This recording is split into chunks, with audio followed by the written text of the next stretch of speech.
I think Law and Kid are going to join Cross Guild eventually with their important crewmates in tow. So for Law, that means presumably Jean Bart and Beppo.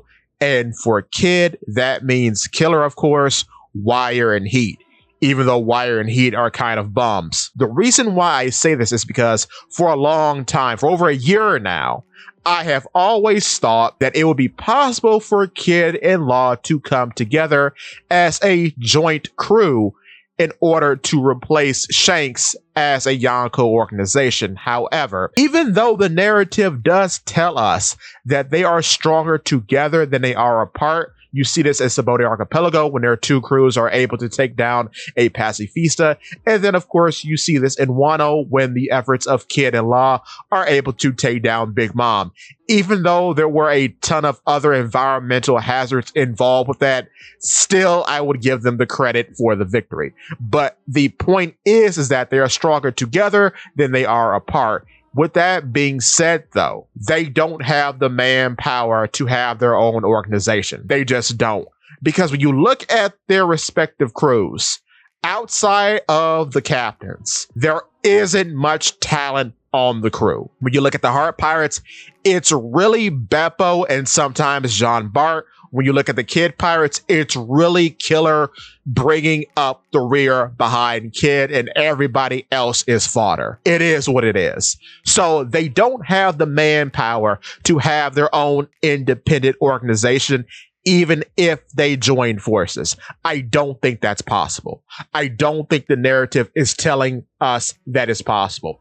However, what is interesting is the idea of them joining Cross Guild. And we're going to go over that in this video. So we're going to tackle how they fit into the narrative concerning Cross Guild, and then we'll tackle what roles I think they will play in the greater organization, meaning what their roles in the organization will be moving forward. So in terms of narrative, I do find it quite interesting that Kid himself introduces the idea of Cross Guild to us, the reader / viewer. It is Kid who brings up that there is an organization out there giving out bounties for the heads of Marines. I think that's interesting because why would he deliver that news? It's interesting too because way before this, so way before Wano, but within the Wano saga, we have Punk Hazard. And Punk Hazard, of course, is the demonstration of Smiley and how Caesar Clown has concocted all these components together to make Shiro Kuni, right? Here's the weird part about that. Kid is watching the demonstration alongside Killer because he is a part of the underworld, or at least has some sort of ties to the underworld, right? And of course, as he's watching this presentation going on, Law is at the island as this is happening. So I find that very funny. But the reason why this is interesting is because we know that Cross Guild is funded by the underworld, which is probably why Kid was chosen to tell us about the Cross Guild organization. Because, of course, he has ties to the underworld. So even though he got the news in the paper just like everybody else, he was probably chosen to deliver this news because of his connections to the underworld, of which we see in Punk Hazard. Now, with that being said, too, what is so interesting about this is because we know, too, that Crocodile himself, whom is missing a hand like Kid, is the main reason why Cross Guild functions as it does, because he is the business side of things that set everything up. And of course, in that setup, Mihawk originally was just going to be an equal partner, but also the muscle of the joint party before Buggy got in on the deal and became the president and figurehead of the whole outfit. So with that being said, the underworld ties are what make me think that Kid is going to join Cross Guild eventually. But another reason why I think Kid is going to join the Cross Guild organization is because of Buggy's dream. Buggy's dream is to find the treasure of Captain John. What makes this so much more interesting is that Captain John is revealed to us in the Elbaf flashback to be a previous user of the Magna Fruit, the same power that Kid has now. What is so interesting about this too is that Captain John was found to be a corpse turned zombie during the Thriller Bark arc, and after the arc was over and the Straw Hats were going through Moria's treasure hoard, we find that Captain John's treasure map was left within the treasure hoard. However, Buggy was given this treasure map during the events of Impel Down by Luffy. The bangle in question, which is the treasure map, looks like, well, a bangle with two log post-like domes on it. So, and we'll go over this in another video coming soon, but I do think that Captain John purposely had this bangle made in order to respond to some sort of signature given off by the powers of the Magna Fruit. So only he could find the treasure again based on his abilities, because it's something that would solely be unique to him as the user of the fruit, and no other power exists like that in the world. And given his selfish nature, he will most likely set up a devious plot in order for him to be the only one to find the treasure again after he had to stow it away for some reason. So I could see this bangle being engineered specifically for Captain John and Captain John alone.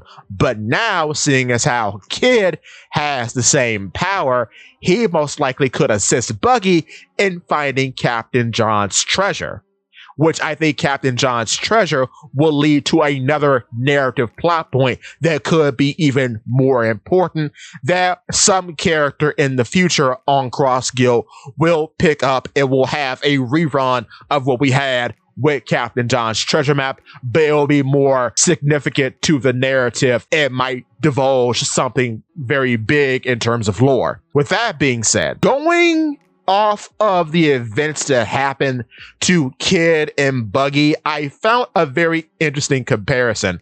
Both of them find themselves in a prison of sorts with Luffy. And I just find that very interesting because, of course, Buggy was locked up in Impel Down in the pre-time skip, and then Luffy invades Impel Down, and then the two venture throughout the prison in order to save Ace, right? But in the post-time skip, during the Wano arc, Luffy is in prison in the Udon prisoner mine along with Kid, after being defeated by Kaido. So in both situations, both of them are found in a prison with Luffy and then are able to break out of said prison because of Luffy. In addition, there are some very interesting parallels that go on in each prison. Number one, both of them are run by giant horned men whom have some sort of affiliation with a serpent-like creature of myth. With Impel Down, you have Magellan. Magellan dresses himself like a devil, though his horns and wings are fake. Using the powers of the Venom fruit, he makes a construct called a Hydra. A Hydra is a serpent-like creature from Greek myth. But then, when you look at the Udon prisoner mine, that is run by Kaido. Kaido is an Oni. He has real horns. However, thanks to the powers of the Fish Fruit model Azure Dragon, he can become a serpent-like dragon creature, whom is based off of a Japanese proverb of a carp jumping over a gate to become a dragon. So that's a breakdown there. Magellan is a fake devil who wears horns and wings like a uniform. However, Kaido is more along the lines of the real deal, as his horns are real. Magellan produces a fake serpent-like creature who also kind of looks like a dragon in One Piece. It's called a Hydra, but it doesn't really look like the Hydra from Greek myth. It looks more like a dragon of some sort, where Kaido actually has the power to turn into a dragon, even though in both cases, neither one of them are an actual dragon. Kaido is more of like a long drake, and the Hydra is more of a multi-headed amphitheater because it doesn't have any limbs besides wings. So with that being said, fake dragon versus real dragon, guy in a costume versus a guy with real horns. But on top of that, in both prisons, Luffy finds himself afflicted by some sort of biological agent because in Impel Down, he is poisoned by Magellan, the Venom Man. But then in the Udon prisoner mine, he is afflicted by one of Queen's concoctions called the mummy virus. So you could possibly say in both times that Luffy has been imprisoned, he was afflicted by some sort of poison. But going back to Kid and Buggy, oddly, both of them have been eaten by hippos because in Impel Down, specifically in the Impel Down anime, episode 425, we have a hippo found on level 2, the beast hell of Impel Down, that is able to expand its mouth, making it big enough to eat Buggy's body parts really fast, but is unable to turn while it's running. It's a very weird hippo that seems kind of similar to Wapol. It's unclear whether or not it has a Del Fruit ability or if it's just a natural thing. However, this is a filler animal, so I don't know if we want to put that much thought into it. But it is a very interesting thing to point out that because of Buggy's Chop Chop Fruit abilities, he was unharmed by the bites of this weird, small, yet voracious hippo. However, when you take things back over to the post-time skip with Kid and Luffy, they were eaten by the hippo smile known as Duban, who was running the prison. And of course, once he eats them, they beat him up from the inside and he's taken out. So I do find it weird, despite the canonical nature of the situation, that both Buggy and Kid were eaten by hippos, even though that might be just a coincidence. Now, when looking at Law, I do think Law's big role in the story is to tell us the meaning of D. And we know that's his mission now because in chapter 996, during the Wano arc, he finds Kaido's poneglyph. And I just want to point out the art request of chapter 996 is Blackbeard brushing his teeth with a hippo. That's odd. Anyway, so he has a flashback of talking to Robin and telling her that he is of the D-Clan, and she knows that Luffy doesn't care about it, but she finds the whole D-Clan thing fascinating. So that means finding the true nature of D most likely won't be a Straw Hat mission, and that's going to be a Law mission. As he says to himself, "Hey Korra, I have made up my mind. I want to know the meaning of this checkered fate."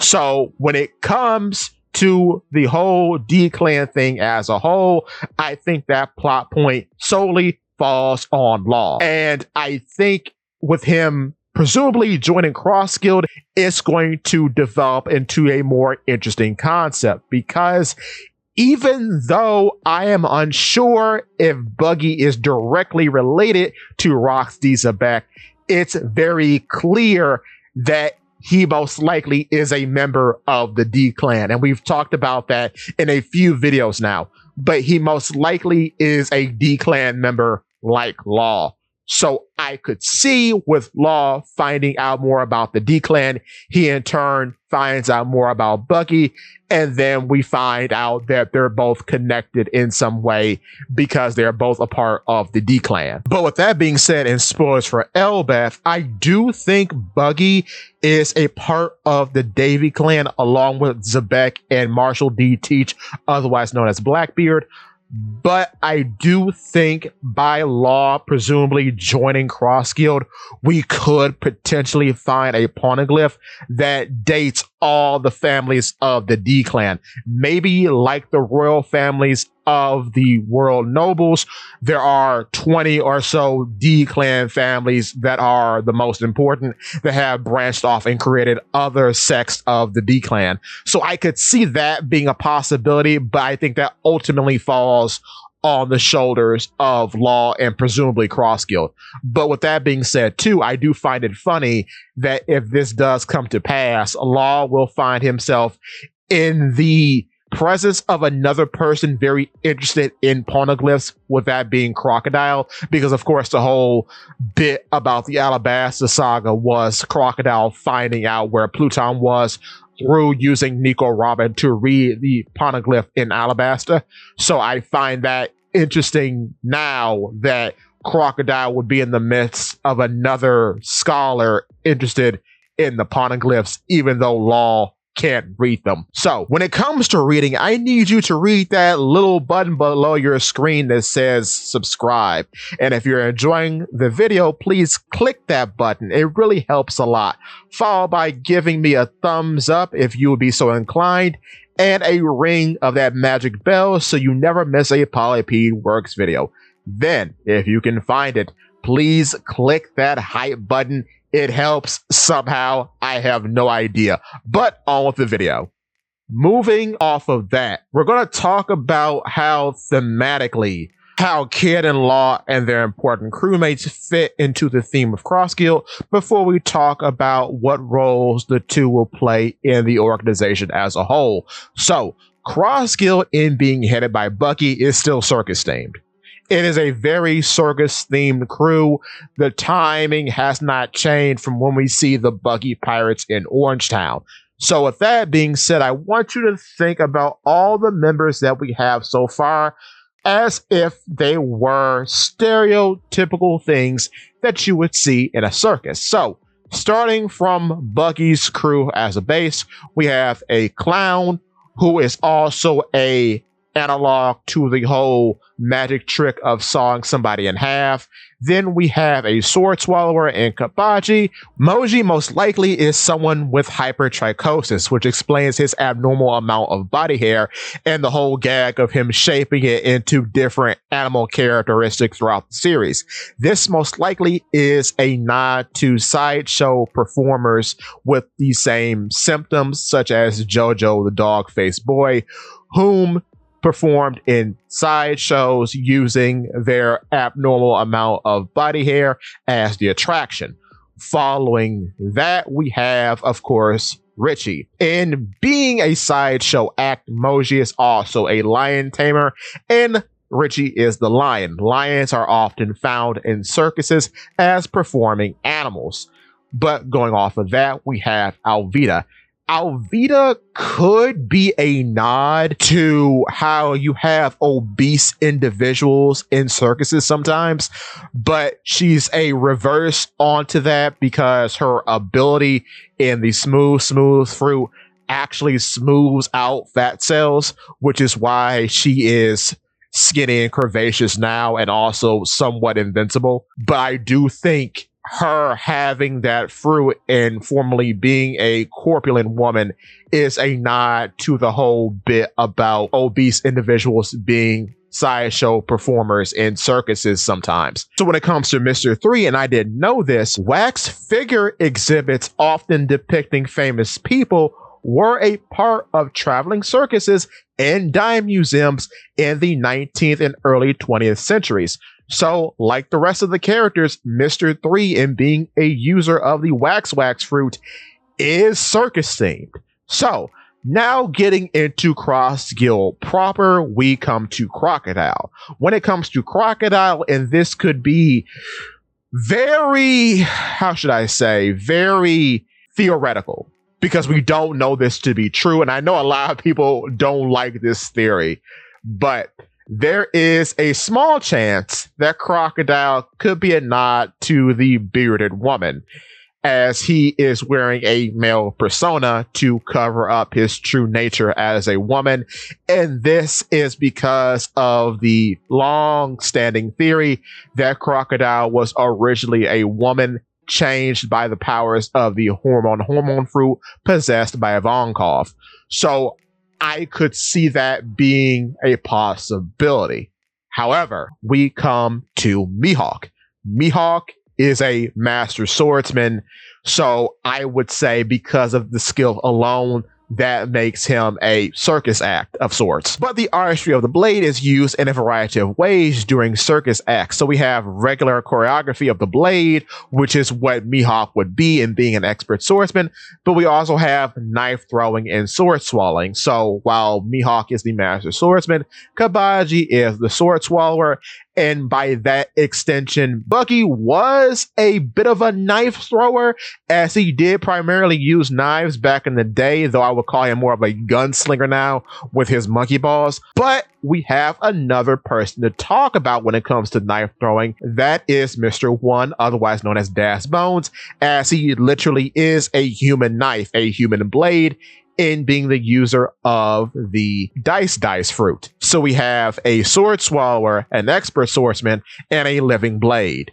So he is the knife throwing aspect of all of this blade themed circus act stuff we're talking about here. But continuing off of that, we come to some very speculative members in Law and Kid and their respective crews. But when it comes to Trafalgar D. Waterlaw, I think he's two things. Number one, he is a analog to the Tattooed Man, as he's one of the most tattooed characters in the series.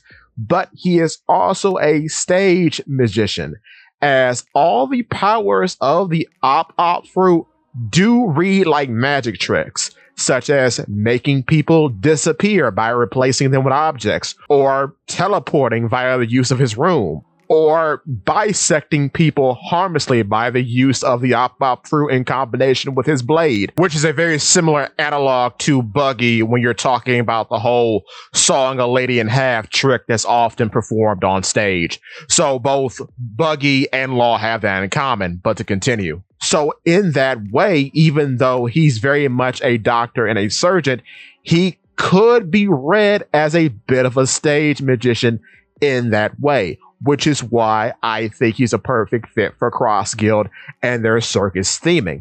Now, with that being said, there's a very interesting thing about his animal theming. He is a snow leopard. Big cats are used in the circus, like lions and such.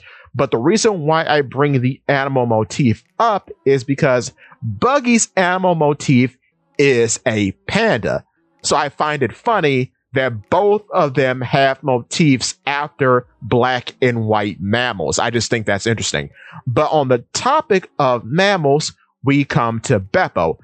Beppo is a circus bear. Even though he's a polar bears have been used in the circus, so he's basically an animal that can do tricks. But unlike Buggy, even though he's not styled after a panda, he's a bit of a kung fu panda because he is a polar bear that seems to know a martial art that may or may not be karate or kung fu, as we see him do a bunch of flurry kicks and jumps throughout his various fights in the series.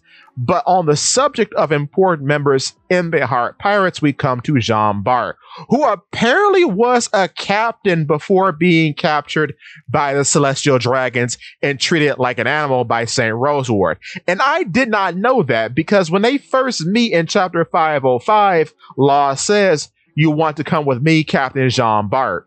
And Jean Bart replies and saying, "It's been a while since I've been called that." So that's interesting. I did not know that. But yeah, he appears to be very animalistic upon first seeing him. But I think when it comes to theming Jean Bart in this circus setup, he would be your stereotypical strongman, because his size and strength have been emphasized a multitude of times throughout the manga.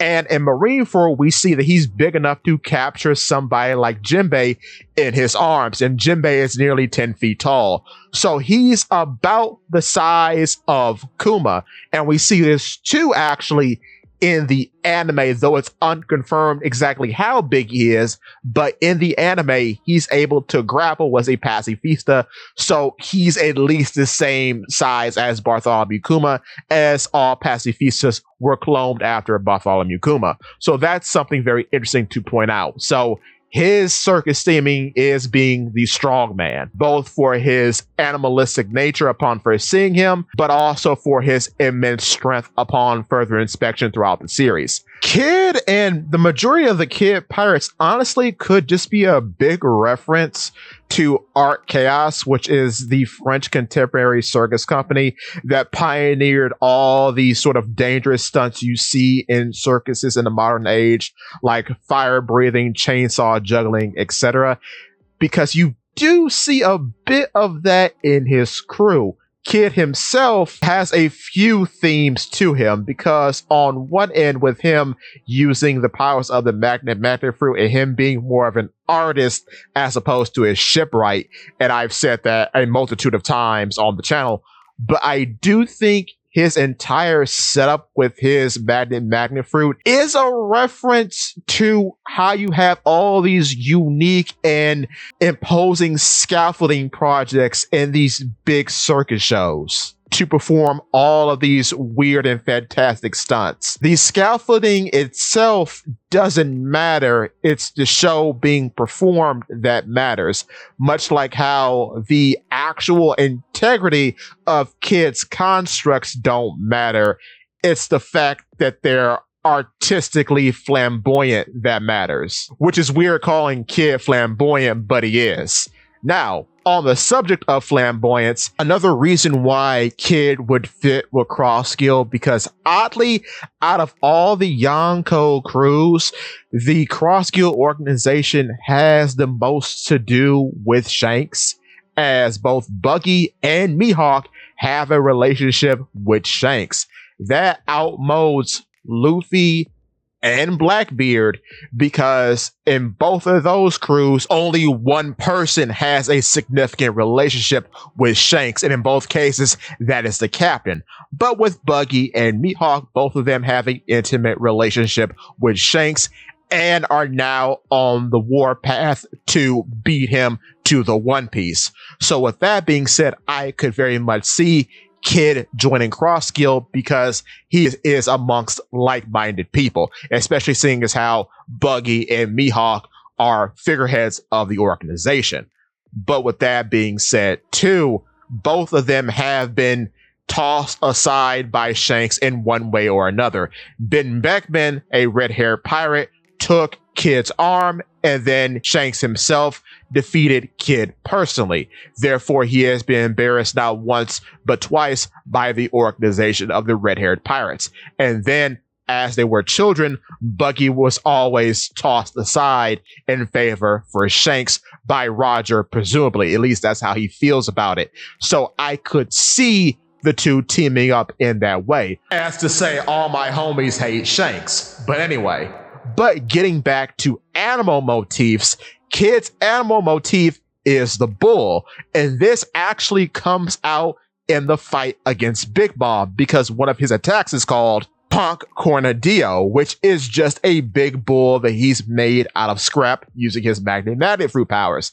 However, on the subject of bulls, even though this isn't necessarily circus themed, but in rodeo shows, there are clowns or bullfighters that are used to protect the cowboy when he is injured by steering the bull's attention away from the cowboy. So in this way, I wonder, could that be a relationship that you could surmise out of Buggy and Kid being together? Kid being the brash younger pirate, whereas Buggy, though older and more experienced, is often the butt of jokes and is bullied a lot by his crewmates.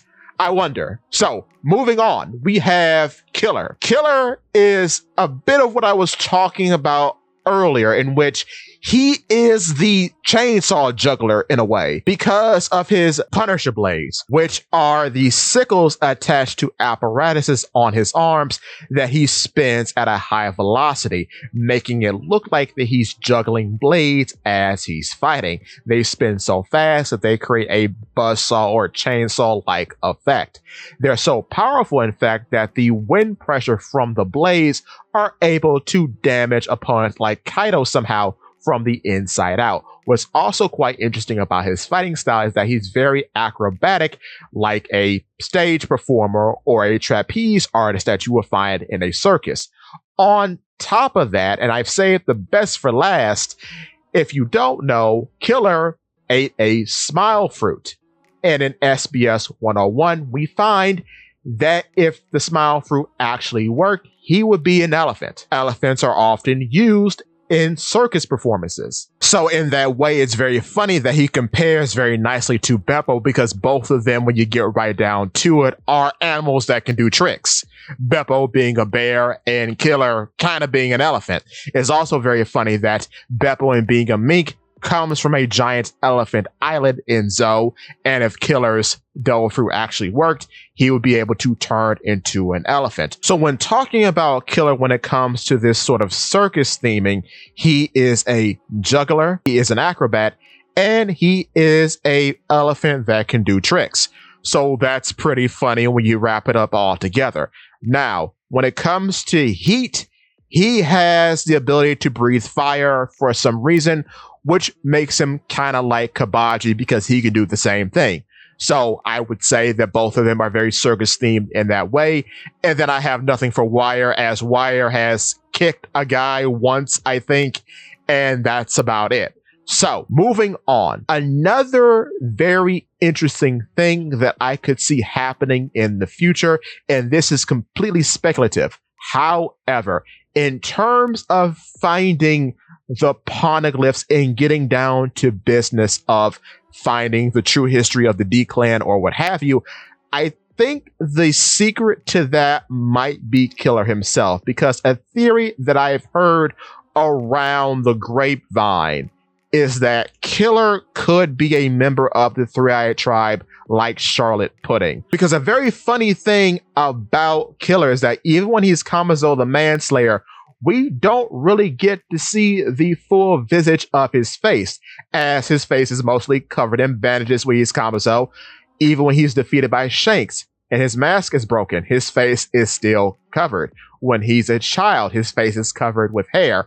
When he is gender bent and he is a female, his face is covered by his mask, like it always is. So there's a big mystery to what he actually looks like, which is why I could believe that he's a member of the Three-Eyed Tribe, which will be very unique for him, because there could be a small chance that he is a pure Three-Eyed Tribe member, which would be very interesting, because Charlotte Pudding herself is a half-breed. So maybe he has advantages to being a purebred that Charlotte Pudding does not. I don't know. That's certainly something to think about in the future, and it makes me very excited for his character and possible inclusion in Cross Guild, because as of this moment, they have no actual way to read poneglyphs. And for Kid being so sure about getting the poneglyphs rubbings, it makes me think that, like Luffy, he had an ace up his sleeve that allowed him access to the information in the rubbings. Don't know about Law, but Kid might have had a trump card in Killer. But with that being said, that's all I have for you today. Give me your thoughts and tell your friends about Polypede. What?